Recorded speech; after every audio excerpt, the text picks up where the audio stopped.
Premiere institute of conceptual study کہنا نو کے 15ویں سالانہ نتائج اور کامیاب طلباء میں تقسیم انعامات کے حوالے سے شاندار تقریب کا اہتمام کیا گیا۔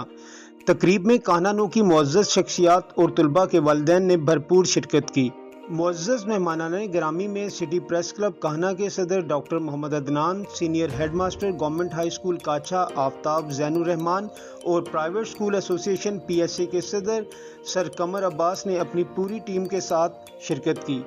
دیگر مہمانوں میں محمد شعیب ایڈوکیٹ، سر منور اور مذہبی اسکالر سید بلال شاہ نے خصوصی شرکت کی۔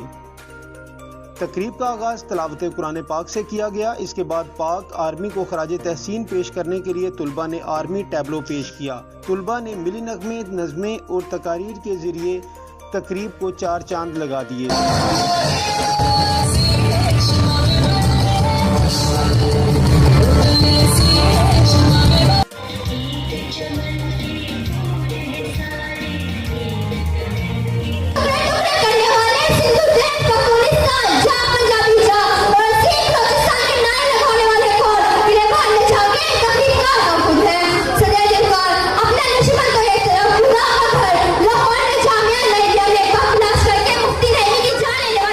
Director premier institute of conceptual study school system Syed Tanseer Ahmed Sarfraz نے اساتذہ اور بچوں کی حوصلہ افزائی کے لیے انعامات تقسیم کیے۔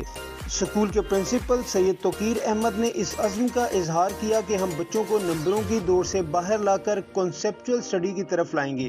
السلام علیکم ورحمۃ اللہ وبرکاتہ۔ آج ہم پک اسکول سسٹم میں اینول پروگرام کے سلسلہ میں جمع ہیں۔ ہمارے اسکول کا نام پک اسکول سسٹم ہے، premier institute of conceptual study, اور ہمارا مقصد بھی ہے کہ بچوں کو باقاعدہ طور پر جو کنسیپچل اسٹڈی دی جائے، بچوں کو نمبروں کی دوڑ سے باہر نکالا جائے اور بچوں کے لیے زیادہ سے زیادہ ایسے موقع فراہم کیا جائے جس سے بچے کی شناخت ہو سکے اور بچہ اپنی خودی کو سمجھے اور اپنے آنے والی زندگی میں پاکستان کے لیے، اپنے ملک کے لیے، اپنے معاشرے کے لیے بہترین پرفارمنس دے سکے۔